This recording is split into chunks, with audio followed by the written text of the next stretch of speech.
Meus amigos, sejam bem-vindos mais uma vez para o nosso podcast que se chama Perspectiva.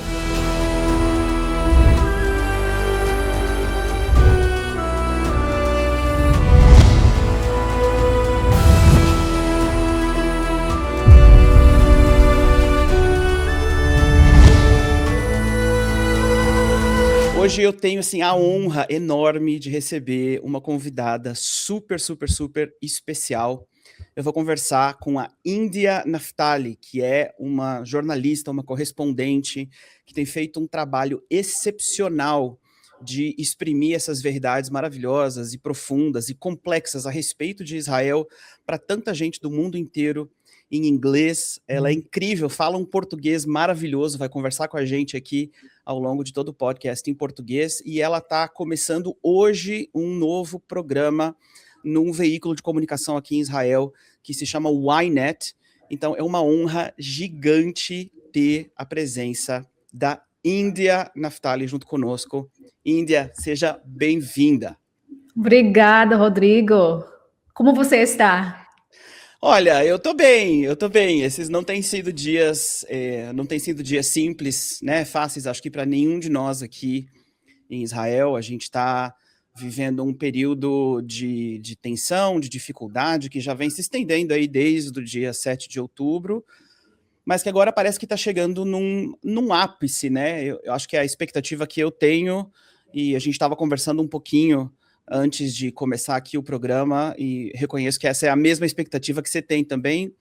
Acho que nós estamos chegando em algum lugar que pode ser chamado de resolução desse conflito. E vocês aí, você mora em Ashdod, mais ao sul de Israel, como é que está a vida nesses dias?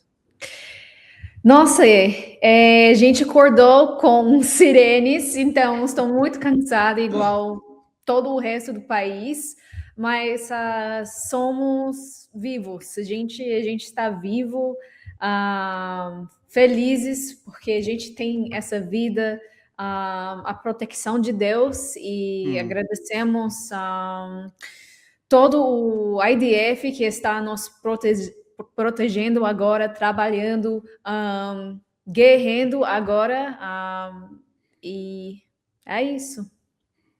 Eu preciso, antes de qualquer coisa, eu preciso te perguntar, como é que você fala português? Da onde que vem isso? É muito aleatório, Rodrigo.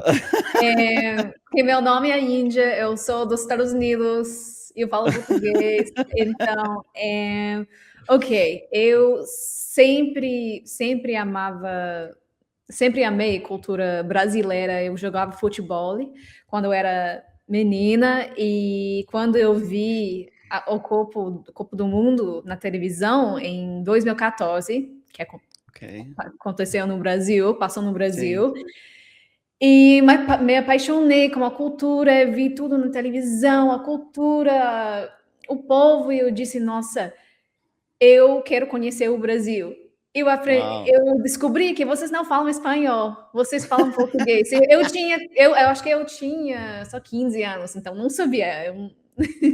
Não sabia. Então, na faculdade, eu estudei português, eu fiz um intercâmbio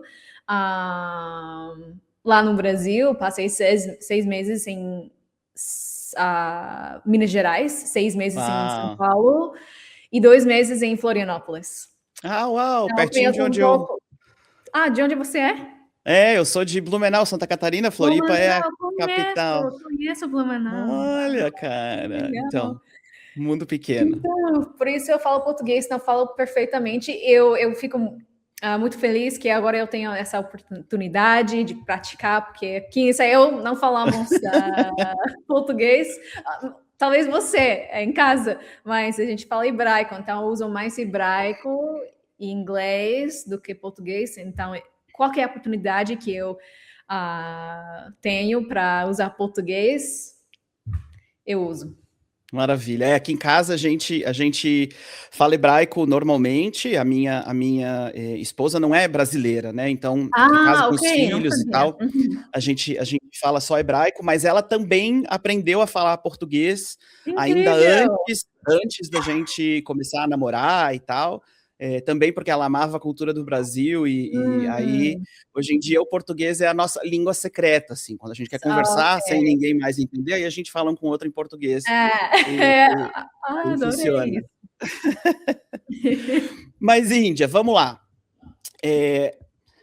Antes da gente começar essa gravação, eu perguntei como é que você tá, né? Como é que tá a família aí e tal, porque, enfim, acho que isso se tornou parte dos bons modos para todos nós aqui em Israel. Sempre que você começa uma ligação, começa uma interação com qualquer pessoa, a primeira pergunta é como é que vocês estão diante das sirenes e tudo mais. E nós fizemos essa pergunta um para o outro mutuamente antes de começar a gravação. E daí logo você me falou uma coisa que me deixou surpreso, eu acho. Não porque eu discorde, mas porque eu acho que essa é uma leitura um pouco rara de se ouvir publicamente hoje em dia. Você falou, eu acho que a gente já está chegando no fim dessa história. E eu queria que vocês assim, conversassem comigo um pouco mais a respeito disso. Por que você tem essa sensação? Qual a leitura que você faz do que está acontecendo agora que te leva a acreditar que a gente esteja possivelmente chegando numa resolução? Então, os líderes dos dois países envolvidos nessa guerra, tipo os Estados Unidos e Israel, excluindo o Irã, eles estavam dizendo que mais ou menos no tempo de Páscoa judaica, a guerra vai acabar. E eu acho que faz 2 dias o Trump ele disse que não vai ter cessar-fogo com o Irã, mas ele já está considerando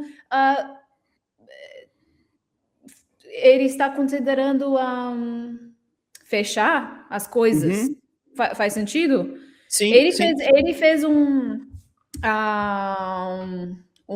como se diz? Statement. Uma declaração? Uma declaração. Isso, exatamente. Ele fez uma declaração, então por isso eu acredito isso, e faz sentido, porque o Irã, eles não têm muito poder agora, eles ainda têm a liderança deles, mas a habilidade deles de atacar fica menos e menos. E a gente se sente isso que na Terra Santa temos menos ataques, ainda tem muitos, mas muito menos. E Irã tem menos capacidade de atacar com muitos mísseis. No início da guerra, eles atacaram com barragens, é uma palavra? Sim, sim. Barragens muito maiores do que agora eles só têm a capacidade de mandar só uns mísseis, não muitos, igual sim. antes. Então já sabemos e vemos que o Irã está enfraquecido. Eu acho que uma das críticas assim que eu ouvi das pessoas que me questionam em relação a Israel foi as pessoas dizendo, mas né, na Guerra dos 12 Dias, quando terminou a Guerra dos 12 Dias, o papo de Israel era, agora nós desabilitamos o Irã, e por isso que foi necessário, e agora o Irã não vai mais ser ameaça durante tantas décadas, e sei lá o quê. E olha, de novo, agora vocês estão em guerra mais uma vez. E o que eu tento explicar para essas pessoas é que, assim, durante junho do ano passado, quando aconteceu a Guerra dos 12 Dias, quando o Irã lançava uma artilharia contra Israel, eram, às vezes, 200, 300 mísseis de uma única vez. A experiência que nós tínhamos aqui, enquanto nação, a experiência de ameaça, né, era muito mais aguçada, muito mais aguda do que ela é agora. Agora, existe o incômodo, óbvio, mas cada artilharia que eles fazem, cada vez que eles lançam mísseis contra Israel, é dois... menor. Eu acho que o maior número que nós tivemos até agora foram 3 mísseis de uma única vez.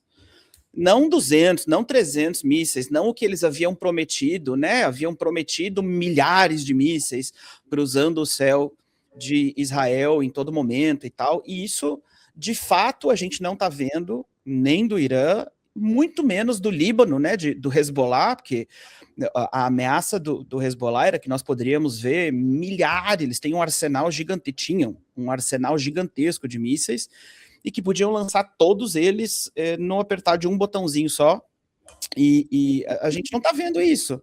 Óbvio que é um transtorno, que a gente tem que correr para o abrigo antibomba, que causa dano, né? Porque os sistemas de defesa de Israel são muito bons, mas não são impenetráveis. Sim. Eles têm aí, né, aquela média de 95% de precisão. Sim. Então ainda tem pessoas que perdem a vida, que ficam feridas, ainda tem E a maioria dessas pessoas foram pessoas que, infelizmente, não estavam no abrigo de bomba. A maioria. Exato, de acordo exato. de reportagens ou relatos. Exato, exato. Você está completamente certo. As pessoas que conseguem, né, que têm a disciplina ou a possibilidade de estar no abrigo antibomba, essas estão protegidas quase que em 100% das ocasiões. Mas eu concordo contigo de que imaginar um fim para essa guerra que seja a queda total do regime no Irã, né, uma transformação na sociedade iraniana, eu acho que isso é um objetivo meio romantizado, que eu não acho que ele seja viável num futuro imediato.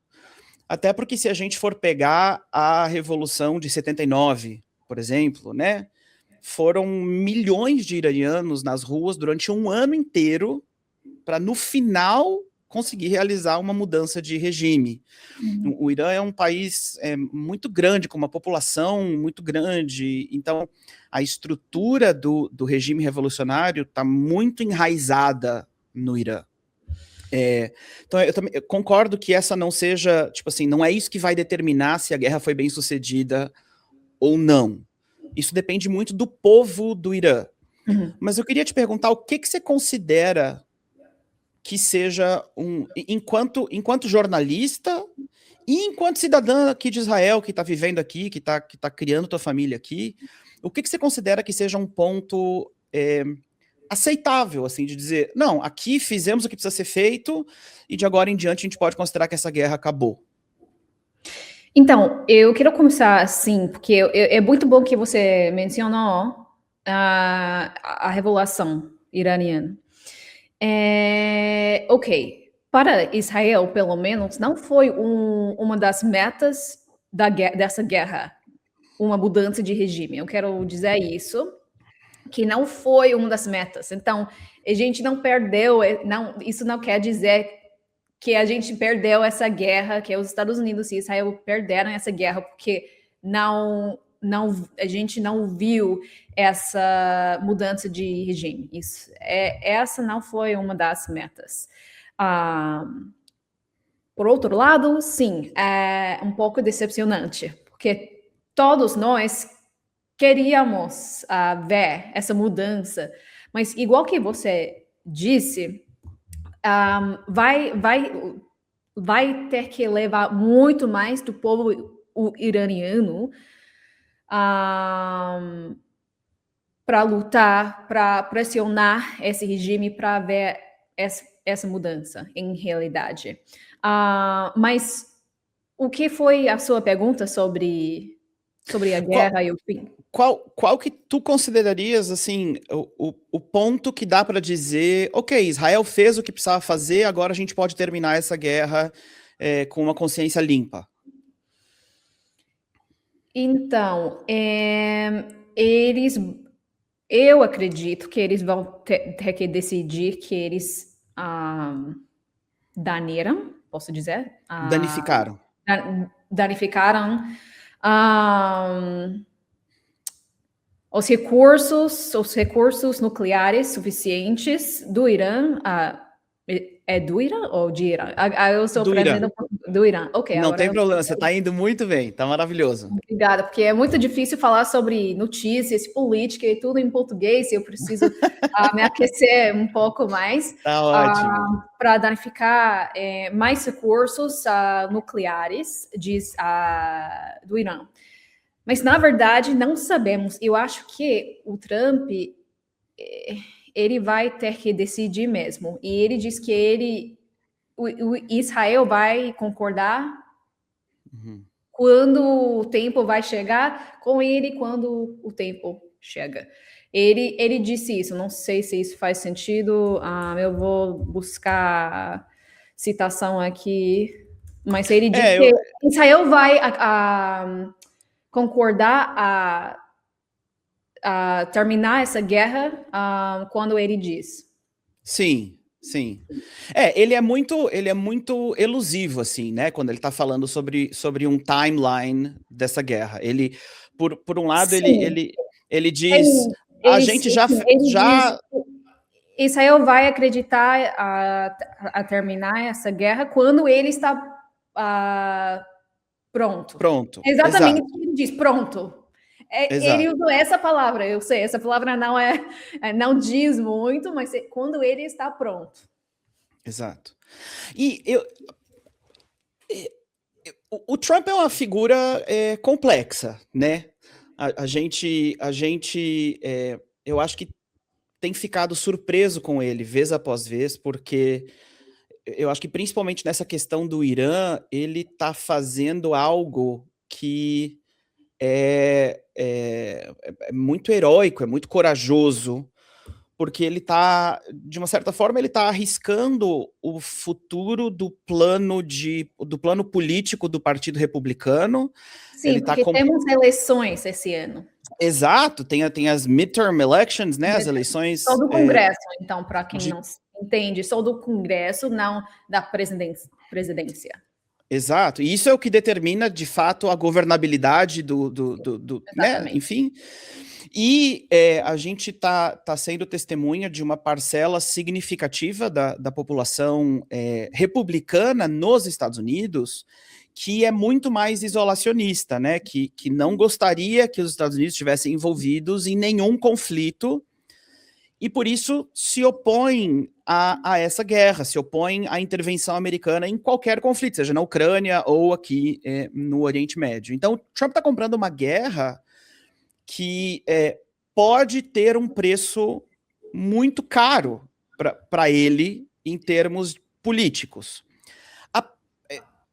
E eu sempre fico surpreso com a postura dele de entender o bem da humanidade e de valorizar a ordem global, de fato, acima do seu próprio, né, do seu próprio plano político. Eu acho que normalmente quando a gente ouve uma análise política, a gente ouve justamente o contrário disso que eu acabei de falar, como se o Trump fosse um megalomaníaco, que se preocupasse só com ele e tal. Eu faço uma leitura oposta. Eu acho que ele está correndo um risco enorme, fazendo algo que é muito positivo para o mundo inteiro, sem saber o resultado que ele vai colher disso em termos políticos nos Estados Unidos. Mas junto com isso, eu sempre fico com o pé atrás de pensar até quando que essa firmeza moral que ele parece ter, até quando que isso aguenta, sabe? Será que ele em algum momento não vai ceder para essas pressões internas nos Estados Unidos e virar casaca, como a gente diz em português? Eu acho que é porque esse mandato é o último mandato dele, porque ele não pode Se reeleger. se candidatar de novo nos Estados Unidos. No Brasil, você pode dar uma pausa de 4 anos, um mandato, e você pode se candidatar de novo. Nos Estados Unidos, não pode. É só 2 mandatos e isso. Então, ele tem essa coragem muito mais do que antes. Eu sempre vi ele como um homem corajoso, mas ele tem muito mais confiança de fazer decisões assim, que vai afetar muito as eleições, porque ele não tem esse risco de de perder uma eleição. Sim, com esse como se diz, midterm elections, eleições As eleições do meio termo, não sei como é que diz do isso. meu termo, sim, mas eu acho que ele foi estratégico, porque ele essa guerra, ok, estamos em março, já em setembro, as pessoas já vão esquecer sobre essa guerra, eles não vão lembrar, eu acho. Sim. Vai ter muitos mais notícias mais relevantes no futuro, em setembro, em novembro, que as Certo. eleições estão em novembro. Então, vai ter outros assuntos que o povo vai falar sobre o que o povo vai falar e pensar. Então, é muito estratégico que ele fez essa guerra agora. E é isso. É difícil dizer porque o povo dos Estados Unidos está muito dividido. Tem uma grande parte do povo que não quer essa guerra. Eles são isolacionistas, como se diz? Isolacionistas.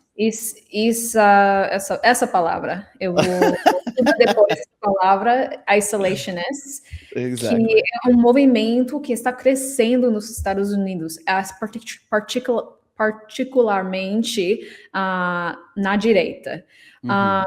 Não, agora, essa é uma conversa diferente para um dia diferente sobre esse movimento Certo. dentro do movimento conservador, mas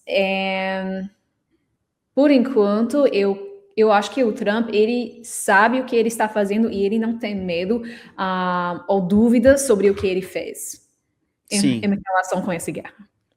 Você sabe que eu estava vendo, acho que ontem eu estava vendo um comentário de alguém que puxou um archive, né, um arquivo de uma entrevista que o Donald Trump deu lá na década de 80, falando a respeito da crise nuclear no Oriente Médio naquela época, que tinha a ver com o Iraque e tal. E ele estava justamente dizendo, não, a chave para resolver o conflito nuclear no Oriente Médio é a ilha do óleo, a ilha do petróleo. E se eu tivesse que tomar uma decisão, agora, inclusive, eu preciso procurar como que é o nome, porque esqueci o nome dessa ilha do petróleo, que é a ilha que o Irã, através dessa ilha, ele escoa todo o óleo dele para a China e para a Rússia. Korg. Exato. Então, lá na década de 80, o Trump, que não era presidente, que não era coisa nenhuma, disse, não, eu acho que eles estão gerindo a crise nuclear no Oriente Médio errado. O alvo deveria ser controlar essa ilha de Kurg, porque se controlando essa ilha, a gente conseguiria determinar o futuro econômico e o futuro energético de todo o Oriente Médio. Isso ele dizendo há 20 anos atrás, coisa que ele realizou de fato há 2 dias, atacando a ilha e começando a dar declarações dizendo que existe até a possibilidade de enviar tropas para lá e tal, para controlar esta ilha em particular. E destruir a capacidade da regime islâmico de gerar dinheiro, porque eles usam esse dinheiro para financiar terrorismo ao redor do mundo. Então, o que ele essencialmente ele fez, ele atingiu também locais nucleares e tudo, e lançadores de mísseis. Isso. Também, mas ele também atingiu o bolso da regime islâmico. E quando ele fez isso, ele basicamente cortou dinheiro, uma grande parte do dinheiro desse regime. E esse dinheiro é o sangue, a sangue desse regime. É dinheiro. Com certeza. Senão vai sobreviver como, né? Se não tiver o recurso. Exatamente. Eu não sei se você viu, mas tem eu esqueci o nome dele agora, mas a conta dele no Instagram é Predictive History. Não sei se você já viu esse cara. Ele é um professor de filosofia da história, eu acho, da Universidade de Beijing. ok. Já viu esse cara? Ele é chinês. Pois é. E tipo assim, ó, ele tá ganhando plataforma em todos os veículos de comunicação, tá todo mundo entrevistando ele, tratando ele como um profeta, porque ele previu a guerra entre os Estados Unidos e o Irã, e ele previu uma série de outras coisas, fazendo análises políticas e tal. Mas qualquer pessoa que gasta, assim, 2 minutos de tempo olhando não só um corte do cara no Instagram, mas assistindo tipo um vídeo inteiro dele no YouTube, né? A narrativa dele é totalmente chinesa, assim, é uma narrativa que tem o propósito de desestruturar a ideia, o ideal americano. Ele é antissemita ao extremo, assim, ele fala umas coisas cabulosas sobre os judeus, sobre Israel e tal. Ele tem umas ideias muito malucas. O cara E por isso as pessoas estão gostando dele. Exato. Ele é professor da Universidade de Beijing e ele está recebendo todo essa glória, esse glamour, por ser a voz mais coerente para analisar esse conflito atual. Eu não consigo entender como que uma coisa dessas está acontecendo com a gente. Sim, eu acho que as pessoas no Oeste, eles querem ouvir, eu não sei, eu não entendo isso. Eles gostam de ouvir coisas negativas sobre o Oeste. Não sei por quê. Porque a gente mora aqui, a gente vive aqui, a gente é daqui. Mas as pessoas nos Estados Unidos, parece que a esquerda, eles gostam de ouvir coisas horríveis sobre o nosso governo e nosso país, mas se você ama o seu país, você não quer ouvir coisas ruins sobre o seu país. E não é tipo, é bom, você pode criticar o seu governo, claro, eu não estou dizendo isso, mas esse cara, ele fala sobre os Estados Unidos e Israel com ódio, mas Sim. eu não quero, tipo, eu gosto de ouvir críticas, às vezes, sobre o governo e tudo, mas quando essa pessoa tem ódio para o país, eu não entendo porque um americano quer israelenses não fazem isso, mas porque o americano quer ouvir esse cara que odeia tanto o seu próprio país. Exato. E eu queria chegar no cerne da teoria dele, que a guerra entre os Estados Unidos e o Irã desestabilizaria a economia americana, e que essa guerra, de acordo com o cara, é o começo do final do Império americano, porque vai desestabilizar os petrodólares e tal, que são a base da economia americana. Eu não sei se você pode falar um pouco a respeito do impacto econômico dessa guerra em relação ao petróleo para os Estados Unidos e para o resto do mundo. Eu posso dizer que até a minha família está dizendo que o preço do petróleo está muito, muito alto agora. Mas o Trump nos prometeu que isso é temporário, que depois dessa guerra vai cair de novo. E, ok, é incrível, porque aqui em Israel tem tantas pessoas que estão dizendo eu sofreria para o povo iraniano nos abrigos de bomba, sofrendo de ataques. E o povo americano nem eles veem o preço de petróleo e é o fim do mundo para eles. Mas enquanto isso, a gente está sofrendo ataques de bombas e de foguetes e mísseis. E eles não entendem, primeiramente, a gente quer ver a liberdade do povo iraniano, mas mais disso, às vezes, o povo precisa, o povo, tipo, dos Estados Unidos e Israel, a gente vai ter que sofrer um pouco para tirar esse perigo do do Oriente Médio. Então é difícil ouvir as pessoas reclamando sobre o preço de petróleo quando a gente está sofrendo bombas e mísseis. Eu entendo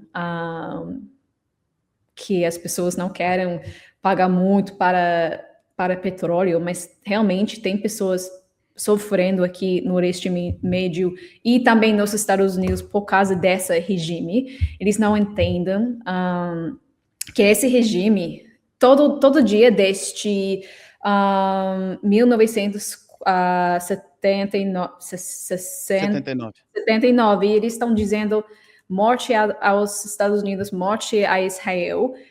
Eles tentaram assassinar o presidente Trump em 2024. Eles qual é a palavra? They convicted. Eles condenaram. Eles condenaram esse ano o homem paquistanês que o Irã contratou a assassinar o Trump. Então, o povo americano não entende o perigo desse regime atualmente. E até em 1979, o Irã, eles sequestraram 66 americanos e ficaram com eles, a maioria deles por 444 dias. Eu não me lembro isso, porque eu não cresci nessa época, mas meus pais disseram que eles lembram, porque meus pais são americanos, eles lembram todo dia nas notícias, todo dia eles estavam reportando sobre os reféns americanos em Irã. Então, a minha geração esqueceu o perigo do Irã, sim. E também eles nos fizeram um favor, não quero dizer favor, mas eles atacaram pelo menos 12 países ao redor do Oriente Médio. Eles também ameaçaram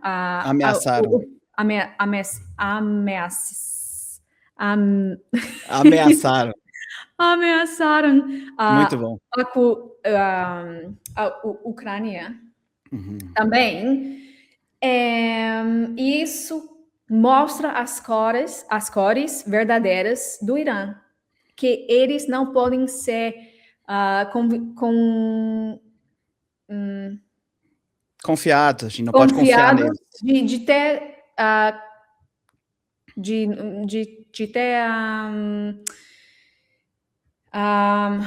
desculpa, estou cansada.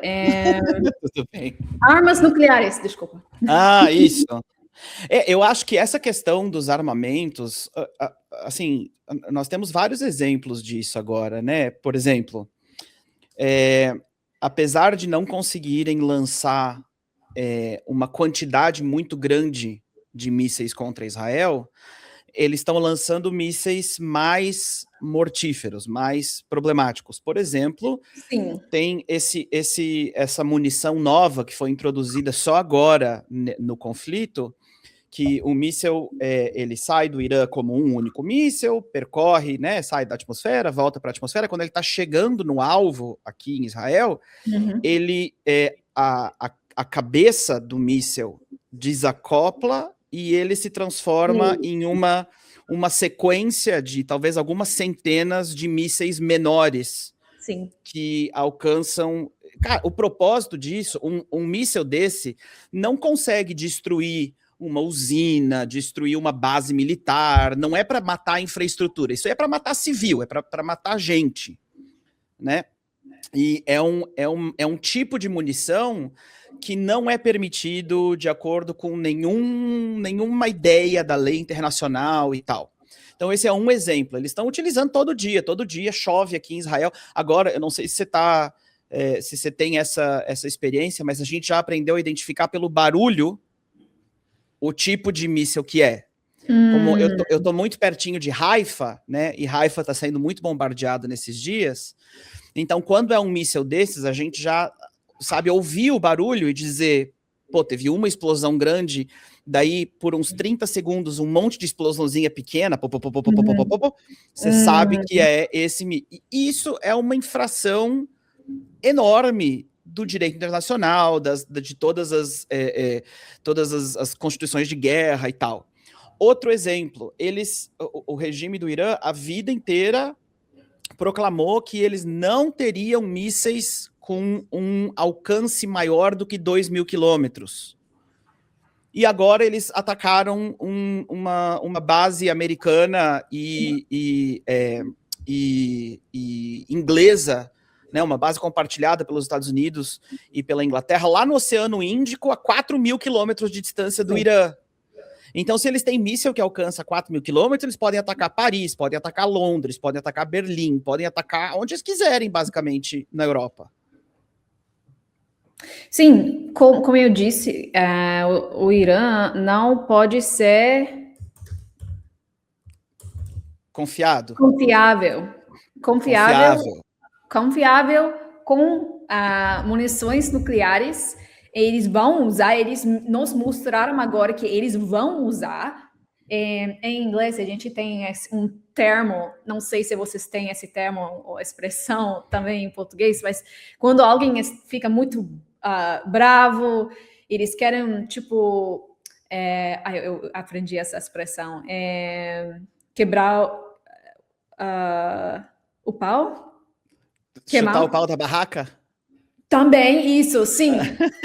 Então, quebrar o pau, entendi. Quebrar o pau, sair na porrada. Sim, também. Pode usar as duas, também chutar a barraca. O pau da barraca, Sim, mas a gente tem essa expressão, ele foi balístico. Uhum. E então, em inglês, a gente diz isso, que ele ficou muito bravo, ele foi balístico. Mas com o Irã, eles literalmente foram balísticos. Eles bombaram, eles atacaram pelo menos 12 países. Eles não têm medo de atacar também os países de NATO. Eu não sei se vocês têm... Da OTAN. A OTAN, isso. Eles não têm medo disso. E eles têm... Eu acho que eles têm essa confiança de continuar atacando por causa da China e da Rússia. Eles têm o suporte desses países, mas a China e também a Rússia, eles não querem entrar nessa guerra, mas eles estão apoiando o Irã nessa guerra. Sim, você queria dizer algo? Não, eu queria dizer, agora você tocou nessa coisa da China e da Rússia, e isso aqui é uma pergunta que a gente precisa fazer, né? Sem dúvida que o Irã é o aliado, né, mais expressivo desse eixo aí, China, Rússia, Coreia do Norte e tal. Os representantes desta ordem, dessa cosmovisão, no Oriente Médio, são o Irã. Todo o resto do Oriente Médio é muito mais aliado aos Estados Unidos e aos valores ocidentais, ainda que existam conflitos com essa declaração a respeito do Catar, por exemplo. Mas, enfim, deixa para lá. O Irã representa os interesses chineses e russos no Oriente Médio. Por que eles não se mexeram ainda? Por que eles não entraram? Por que eles não fizeram nada além de umas 2 ou 3 declarações diplomáticas super fracas, assim, super tipo... Eu acho que a China não é tão forte que eles aparecem. É só uma sensação que eu tenho. Sim. Eu acho que você... Enfim, eles têm muitos problemas econômicos dentro do país. E eu não tenho confiança que eles vão... Eu acho que eles vão enfrentar logo uma caída econômica. A Uma China, crise econômica, sim. crise econômica, eu acredito. Sim. Sem contar que a desestabilização da economia no Irã é um problema seríssimo para a China, porque a China consome muito do petróleo que vem do Irã, né? Então a gente está todo esse negócio é possível que acelere muito antes de gerar uma crise nos Estados Unidos, que acelere uma crise energética, uma crise econômica na China, ao invés de ir no resto do mundo ocidental. É muito mais provável. Uhum.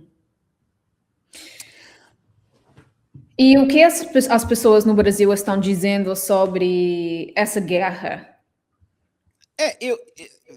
Eu ia justo conversar, assim, fazer uma, né, trocar um pouquinho de marcha e conversar contigo um pouco a respeito do Brasil, porque a gente está presenciando um movimento interessante no Brasil.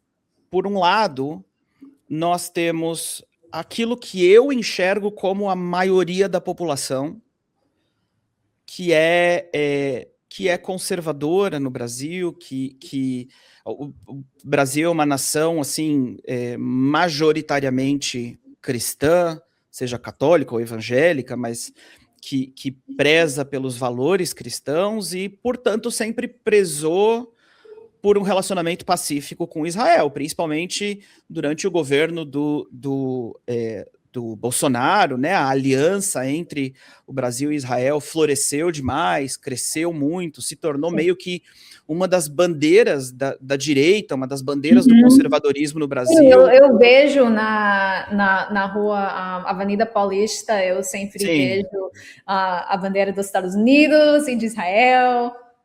Exato. Então, justo por representar aquilo que nós estamos desejando para nossa própria sociedade. E, ao mesmo tempo que essa me pareça ser a maior parte da população, a gente tem um governo que é um governo de que é amigo esquerda. do Irã. Exato, que é absolutamente aliado. Eu não acredito que tem fotos com Lula como o ex-presidente do Irã, que foi eliminado, tipo, abraçando ele. É louco ver um líder do seu país abraçando esses monstros. Monstros, exato. Exato. Eu acho que o Brasil, o governo brasileiro, né, que é extremamente ideológico, assim, ele tem essa coisa de nós temos um plano, um projeto de mundo que a gente quer estabelecer. Deixa para lá que no caminho eles roubam meio mundo. A gente está no meio de outro caso de corrupção gigantesca. Não sei se você viu alguma coisa sobre o Banco Master e tal, enfim. Sim. Cara, também da esquerda, da direita, tem corrupção. Nos Estados Unidos igual. Tem corrupção na esquerda, na direita. Não importa, tem corrupção. E esse caso de Banco Master. Isso. Eu acho que o mundo inteiro precisa ver isso, porque é um exemplo incrível que como esse... Uau, eu tenho uma palavra que eu quero usar. O web...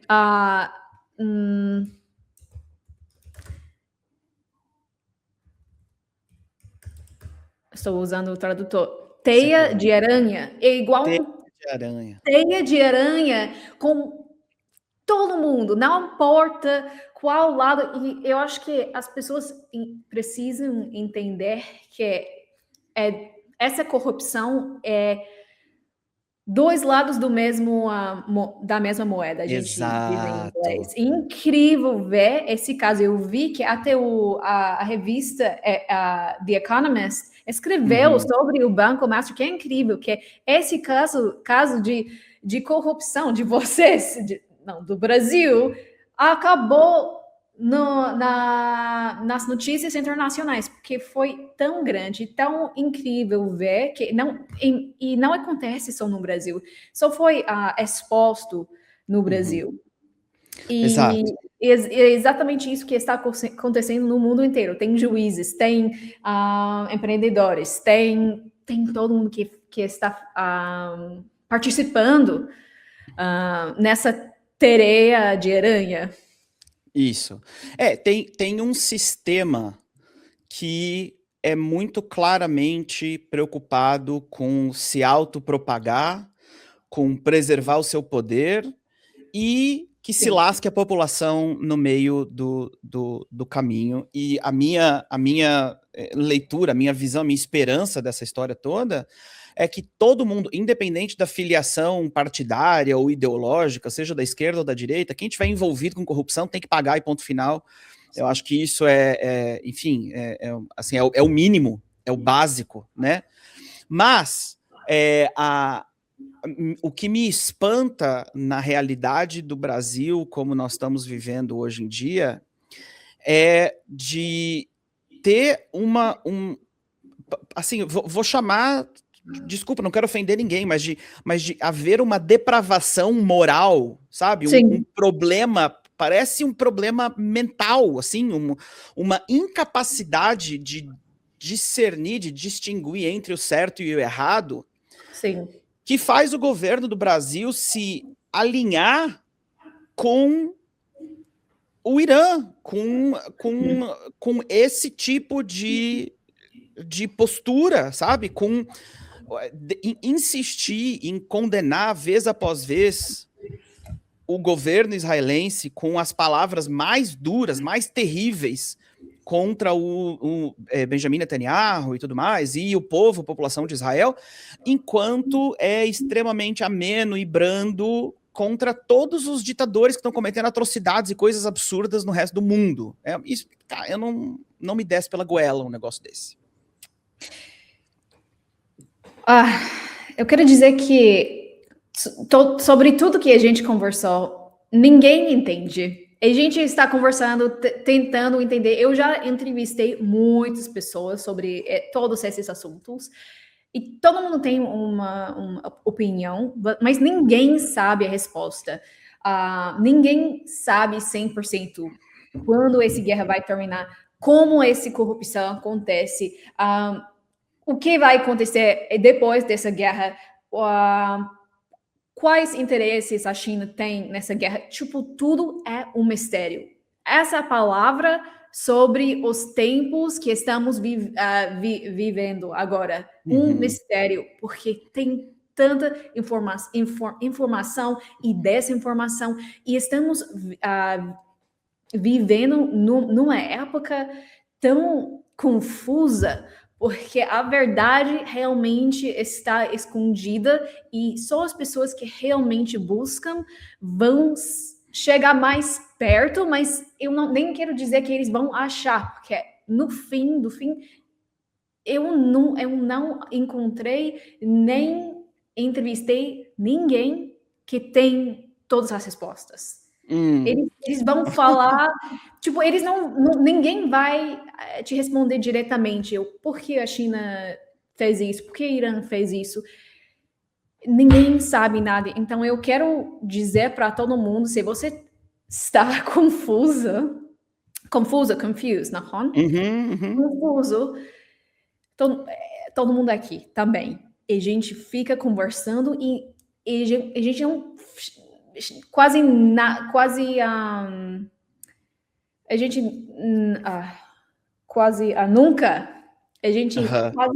chega a uma conclusão. O que você acha sobre isso? Porque realmente falamos e não tem uma resposta para nada.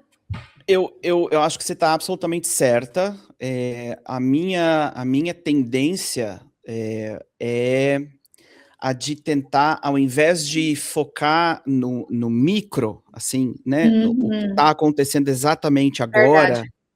A minha tendência é de tentar focar em entender o macro, tipo, entender o processo, né, e para entender o processo, eu acho que a gente tem uma série de ferramentas que são muito úteis para entender o processo. A gente tem a história, né, a gente tem toda a história do povo de Israel, com essas coisas cíclicas que acontecem vez após vez. A gente tem as próprias escrituras, né, a Bíblia, a Tanakh e tal, mesmo que a abordagem dessas escrituras não seja nem religiosa, não tô nem advogando por uma leitura religiosa, mas acho que uma leitura sociológica do que está acontecendo, né, desses padrões que vão sendo expostos ali, eles, pelo menos para mim, eles me ajudam a fazer sentido desse mundo que a gente está vivendo.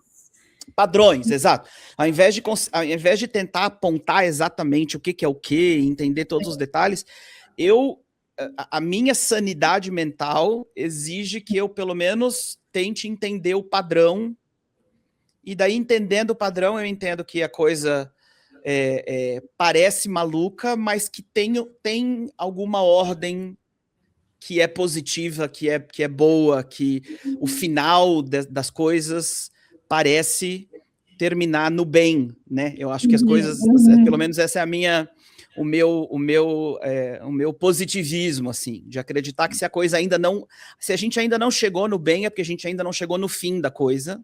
Amém. Então eu fico apegado nessa ideia. E, Rodrigo, você tem muito conhecimento sobre todos esses assuntos? Onde você procura suas informações? Como você aprende? Sobre quê? Em que sentido? Sobre o Oriente Médio, sobre a história do Oriente Médio, relações internacionais, tudo. Olha, assim, esse é o foco da minha vida adulta toda, sabe? Eu estudei História de Israel na Universidade de Haifa, depois eu fiz o curso, o credenciamento para ser guia de turismo aqui em Israel, que é, assim, 2 anos e pouco de... Então, você já estudou muito na sua vida, então por isso você tem tanto e eu passo o tempo inteiro lendo, estudando e tentando conhecer mais, enfim, porque eu acho que eu estava até escrevendo um negócio aqui ontem. Quanto mais eu olho para o mundo à minha volta, né, para a condição do mundo, para os líderes do mundo, para as pessoas que propõem liderar a nossa sociedade, menos eu estou disposto a relegar o meu destino ou o destino dos meus filhos para o discernimento de qualquer outra pessoa, sabe?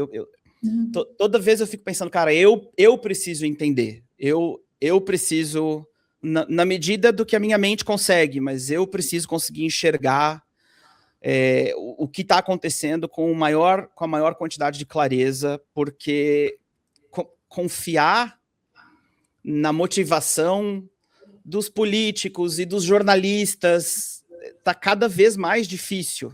Sim. A gente está vivendo num período em que a desconfiança, principalmente com o jornalismo, né, que deveria ser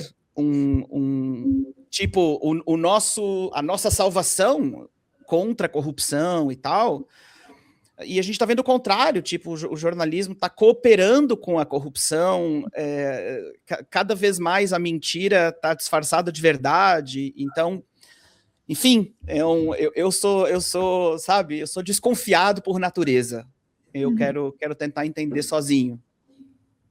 E também nessa época de IA, agora é ainda mais difícil confiar nas informações que nós vemos, porque as pessoas agora, até eles desconfiam igual você disse, o que os jornalistas dizem ou postam. Até tem jornalista, aqui em Israel, teve um jornalista que ele postou um vídeo de aviões dizendo que era aviões dos Estados Unidos bombando a Irã, Sim. Mas era um videogame. E até ele é um jornalista muito, muito bom aqui em Israel. Sim. Então, até eles estão caindo nessas... armadilhas. Isso, armadilhas. Então, é difícil para qualquer pessoa ficar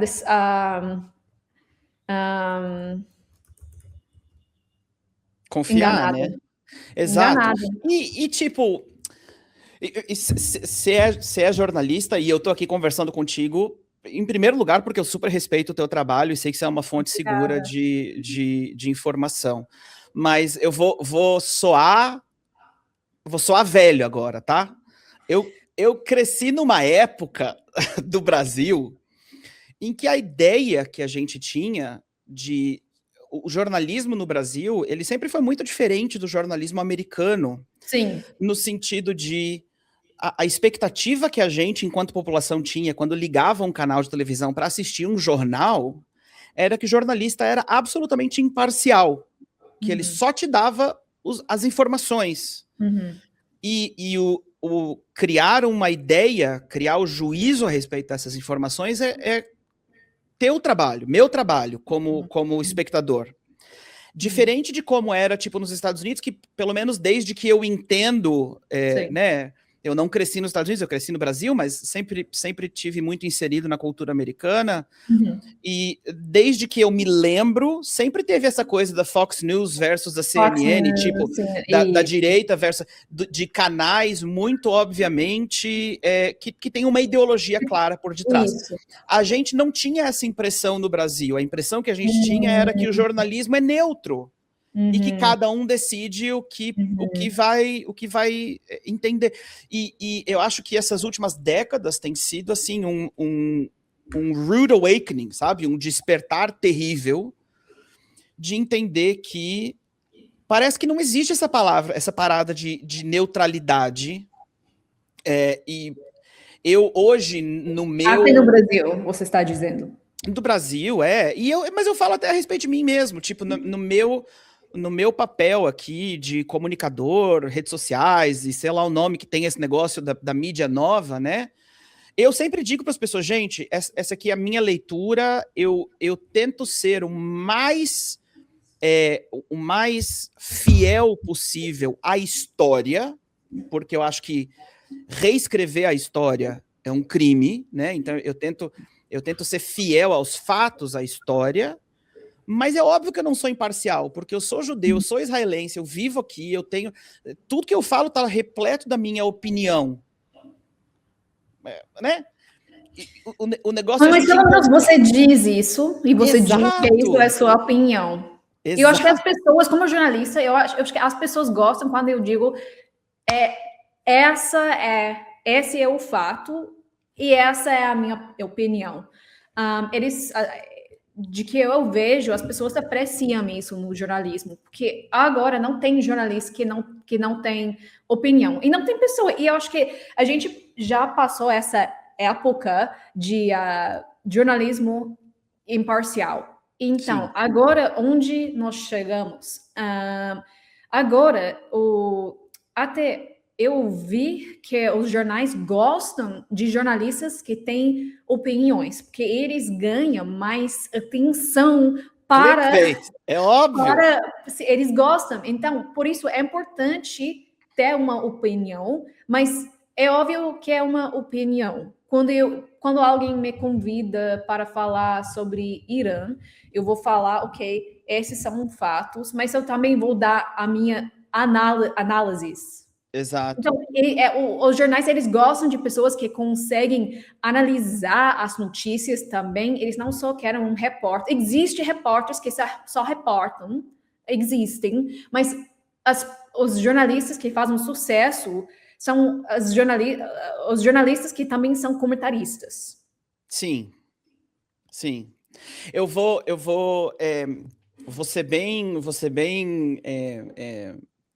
ser bem bíblico aqui numa coisa que eu vou dizer, tá? Porque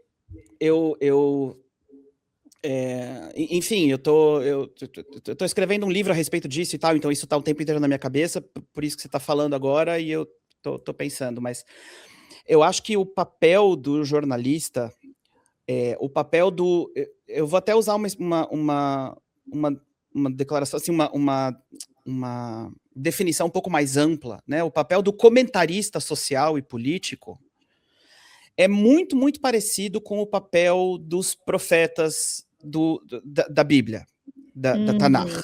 Os caras que estão olhando para a sociedade, estão olhando para os movimentos políticos, estão olhando para a realidade em volta de nós, para aquele país que vai invadir, para a corrupção que está acontecendo no governo, estão olhando para todas as coisas e botando a boca no trombone, falando. A expectativa é que seja uma fala que puxe a sociedade para a moralidade, que puxe a sociedade para a correção, né, para o caminho certo, ao invés de para o caminho errado. Mas aí é tão interessante você pensar que, por exemplo, tem um capítulo, Jeremias 23, se eu não me engano, que o profeta ele faz assim uma sequência de declarações terríveis sobre os falsos profetas, né? E a definição do que é um falso profeta é o cara que fala sem ter conhecimento, que corre para trazer uma mensagem sem ter sido enviado, que fala de paz quando não tem paz, fala só o que o povo quer ouvir. Então, tipo, é um paralelo tão interessante em relação ao mundo que a gente tem hoje em dia, né? Porque acho que tem um papel essencial em existirem vozes de verdade que anunciam a corrupção, que falam contra as coisas que estão erradas, que apontam o caminho na direção correta, mas ao mesmo tempo o que a gente está vendo cada vez mais é que parece que a mídia está trabalhando cada vez mais nesse âmbito da falsa profecia, de ficar alimentando esses feedback loops, né? Isso. Eu ponho para fora o conteúdo que o povo quer ouvir, o povo já está incendiado contra uma certa coisa, então eu vou falar mais daquela coisa, porque isso gera mais clique. Quanto mais clique a coisa tem, mais eu vou falar daquela coisa, e a gente entra nesse ciclo constante. Mas então, igual que você disse, Deus ele vai nos responsabilizar por nossas palavras. Pois é. Por isso temos que tomar cuidado, todo mundo. Exato. E para mim, assim, a parada da comunicação sempre foi uma paixão para mim, mas eu tô aqui no YouTube, tô aqui no Instagram, eu não sou jornalista by any stretch of the imagination, mas sou um comentarista, tô aqui falando e enfim. Usando a sua voz, que Deus te deu. Exato. Justo porque eu sinto essa necessidade tão grande. Acho que o comentário que eu mais ouço, que a galera mais comenta no meu Instagram, no YouTube e tal, a gente não tem muita fonte confiável para entender o que está acontecendo. Especialmente em português. Porque vocês recebem a informação segunda mão. Vocês traduzem para inglês, para português, e às vezes eu vejo que muitos das detalhes ficam perdidas na tradução. Exato. Eu vi isso muito. Eu sei que a gente já tá chegando, a gente já cruzou a 1 hora aqui, eu sei que eu preciso te liberar, que você tem outra coisa, mas eu queria fazer uma última pergunta antes claro. de te liberar. Justamente, talvez, nesse âmbito aqui que a gente está conversando. Para quem não sabe, gente, a Índia é casada com o Hanania Naftali, que faz um trabalho excepcional de comunicação, foi enfim, assessor do primeiro-ministro Netanyahu por muitos anos, em tudo que tem a ver com as mídias digitais, tem uma presença gigantesca no Facebook, no Instagram, no YouTube, por tudo que é canto, trazendo a verdade a respeito de Israel para o mundo inteiro. A Índia faz um trabalho incrível. Eu queria que você falasse comigo um pouco sobre esse sobre esse encargo assim que vocês têm em família de conectar Israel e a verdade sobre Israel com o resto do público nas nações. Nossa, falar sobre Israel hoje em dia você vai entender bem, Rodrigo, você vai enfrentar muito... qual é a palavra? Hostility. Qual é a palavra? Hostilidade. quase a mesma palavra. Então, você vai enfrentar muita hostilidade. Oh, yeah. Mas eu gosto de dizer, quando você fica cancelado pela primeira vez, você já está bem, você já foi cancelado, então é ótimo. Então, já fui cancelada por apoiar Israel e falar sobre Israel, também meu marido também, então é tipo uma sensação liberador de ser cancelada, porque eu já fui cancelada, então o que eles vão dizer agora? Então, mas além disso, Deus, igual que eu disse e você mencionou, Deus vai nos responsabilizar por as palavras que a gente usou e também para as palavras que a gente não usou. As palavras que a gente não disseram, que ele nos chamou a dizer, a verdade. E quando vivemos em medo de outras pessoas, ou de perder amigos, ou sei lá, a gente vai perder a nossa chamada de Deus. Eu acredito. E não é confortável falar sobre Israel, não é fácil, porque é muito, muito, muito complicado enfrentar todas as acusações contra Israel. Eu me sinto igual uma advogada. E também uma advogada, ela tem que estudar. Ela tem que estudar as leis, ela tem que estudar também a história, o que aconteceu, o que foi a acusação, o que é a verdade. E você sempre está correndo para aprender mais, porque quando as acusações crescem, você entende bem, Rodrigo, você tem que procurar mais, você tem que fazer mais pesquisas para enfrentar toda mentira. Mas junto com meu marido, sim, ele sabe muito, muito mais que eu. Eu sou jornalista, então eu pergunto mais, eu aprendo mais de outras pessoas. Eu não sou esperta, então eu discordo disso profundamente, tá? Não, eu não sei nada. Eu me sinto que eu não sei nada. Rodrigo, eu deveria te entrevistar, porque você tem muito, muito, muito conhecimento. E como jornalista, eu gosto de perguntar, que eu aprendo das outras pessoas. E eu também quero encorajar as pessoas, continue perguntando, porque não tem fim de perguntas. E não isso quer dizer que você é burro, você não entende nada, porque eu realmente, quando eu cheguei aqui, eu nem sabia o que era, onde ficou a faixa de Gaza. Eu não sabia. Tipo, coisas básicas que eu não sabia quando eu cheguei aqui, e nem imaginar, eu nem consigo imaginar as pessoas que nem viajou para Israel para ver, entender a geopolítica e tudo, mas sim, foi muito incrível. Através de nosso trabalho, meu marido, Hanania, a gente conheceu o Eduardo Bolsonaro, que a gente tem uma entrevista que vai sair logo.